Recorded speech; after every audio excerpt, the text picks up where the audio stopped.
श्री कृष्ण कहते हैं कि आप दुनिया में उलझकर अपने सपने भूल जाते और दुनिया आपको परेशान करेगी, आपसे कहेगी कि तू कुछ नहीं कर पाएगा, आपको गिराने की कोशिश करेगी, आपसे जलेगी, आपको भटकाने की कोशिश करेगी, आपके एक बार के छोटी सी असफलता को बहुत बड़ा बना के आपको चिढ़ाएगी। आप उन पर ध्यान दोगे तो आप कुछ नहीं कर पाओगे। उन्हें नजरअंदाज करना सीखो और खुद पर विश्वास करना सीखो। आपकी मेहनत किसी ना किसी जगह जरूर दिखेगी, बस आप थोड़ा सा सब्र रखो।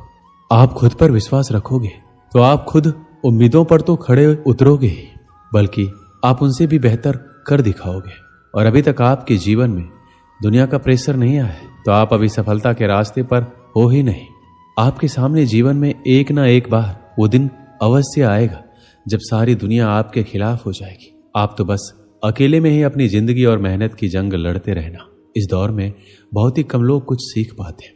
हमें वो दिन नहीं आने देना है, चाहे किसी भी हद तक जाना पड़ जाए। इसलिए आपको सारी हदें पार करके आगे बढ़ना है। आपकी जो भी खराब आदतें हैं, सारी आदतों को छोड़ना है और आपको अच्छी आदतें अपनानी ही होगी। आप कहीं से भी कुछ भी चीज सीखें तो आप उसे एक बार अपना कर जरूर देखो, ज्यादा नहीं, सिर्फ 10 दिन तो करो। श्री कृष्ण कहते हैं लाखों विद्यार्थियों की ये बुरी चीज है कि उन्हें ज्ञान फालतू का लगता है और कुछ लोगों को अच्छा लगता है तो उन्हें अपनाना नहीं है। विद्यार्थियों को सफलता के रास्ते पर दिन कुछ नया करते रहना बहुत जरूरी है और धीरे धीरे खुद को बदलना जरूरी है, पर बहुत लोग इसे नजरअंदाज करते हैं और एक समय के बाद सपनों को भूल के इसी जिंदगी में उलझ जाते हैं। आप स्कूल जाते हो, कहते हो स्कूल में पढ़ाई नहीं होती। मुख्य कारण तो यह है कि आपको पढ़ना ही नहीं है। स्कूल में तो पढ़ाई बराबर हो रही है, पर बहाने ही हमें सफलता से रोकते हैं। इसलिए बहाने बनाना बंद करो। आपकी सफलता के बीच में जो कुछ भी है उसे तोड़ मरोड़ डालो, उसे जैसे भी हो जल्दी छोड़ो। घर की प्रॉब्लम है, घर की जिम्मेदारी है, पढ़ने के इरादे से बाहर चले जाओ, वहां मेहनत करो। आपके रास्ते में जो भी समस्या है उसका समाधान जल्दी ही ढूंढो, क्योंकि आपके ही समाधान आपकी आने वाली जिंदगी बदल कर रख देगी। फैसला आप करेंगे, आपके फैसले पर ही दुनिया टिकी है। दुनिया का क्या है, आज आपके खिलाफ है, लेकिन जब आपको सफलता मिल जाएगी तो सारी दुनिया आपके साथ हो जाएगी। दुनिया हमेशा अपने फैसले बदलते रहेगी। सिर्फ ये याद रखना है कहीं आपके माता पिता का एक फैसला आपको कुछ ना कर पाने की वजह ना दे दे। इसलिए आज अपने समय को बिल्कुल बर्बाद मत करो। कल समय भी आपका होगा, दिन भी आपका होगा। सिर्फ बस आज मेहनत कर लीजिए, कल सारी मुश्किलों का समाधान आपके पास होगा। आज आपको जितना रास्ता दिख रहा है उतना आप पहले तय कीजिए, उसके आगे का रास्ता वहां पहुंचने के बाद दिख जाएगा। खुद से जिद करो कि तुम अपने खुद को जीने का तरीका ही बदल डालो। आज तुम करोगे तो कल तुम्हें ही फायदा होगा। श्री कृष्ण ने कहा था सफलता एक अविचल आदर्श है जिसका पाठ आपको विफलता से सीखना होगा। यदि आप गिरते हैं तो उठें, यदि आप हारते हैं तो जीतें। अपनी गलतियों को एक मौका समझें और उनसे सीखें। आपकी असफलताओं में भी आपके बड़े सपने छिपे होते हैं। अपनी विफलताओं को मतलब से भरें और आगे बढ़ने के लिए एक नया उद्देश्य तय करें। जीवन आपको चुनौतियों से नहीं बल्कि आपके प्रतिस्पर्धी से मुकाबला करने का मौका देता है। एक सफल विद्यार्थी की पहचान यह नहीं है कि वह कितना अच्छा अंक प्राप्त करता है, बल्कि यह है कि वह किसी से कम नहीं है। आपका सबसे बड़ा प्रतियोगी आप ही होंगे। आप अपने आप से मुकाबला करें और स्वयं के आगे निरंतर सुधार का मार्ग चुनें।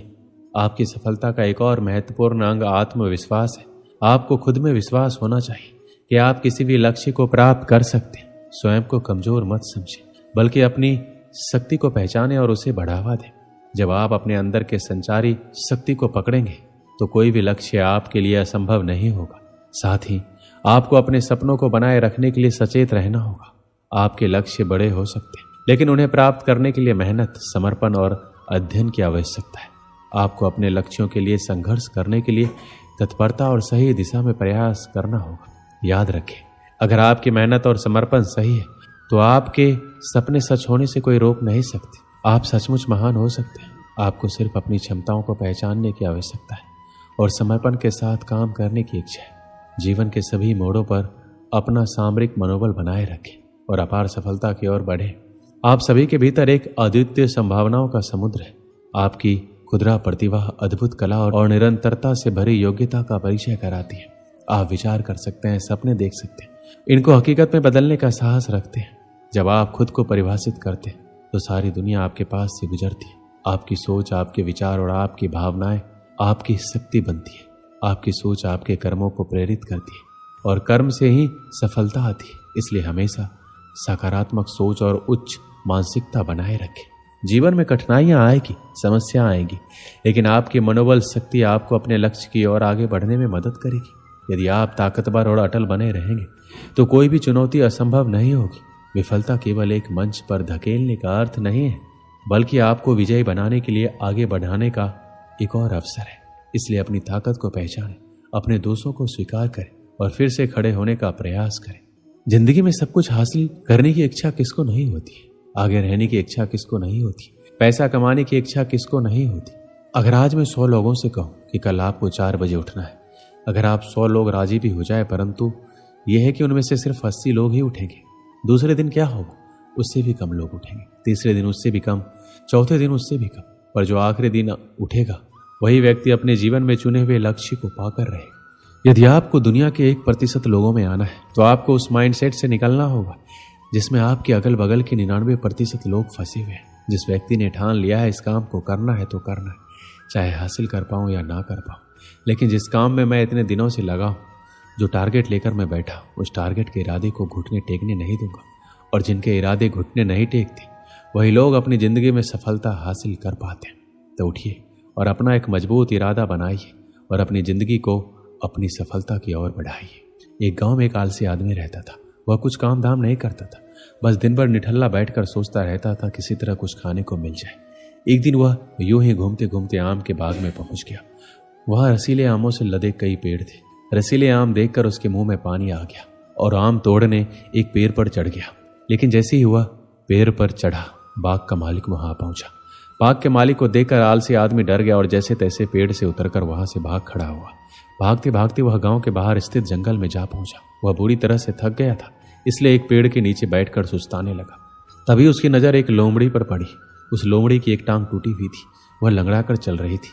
लोमड़ी को देख आलसी आदमी सोचने लगा कि ऐसी हालात में भी इस जंगली जानवरों से भरे जंगल में ये लोमड़ी कैसे बच गई, इसका अब तक शिकार कैसे नहीं हुआ। जिज्ञासा में वह एक पेड़ पर चढ़ गया। वहां बैठकर देखने लगा कि इस लोमड़ी के साथ आगे क्या होगा।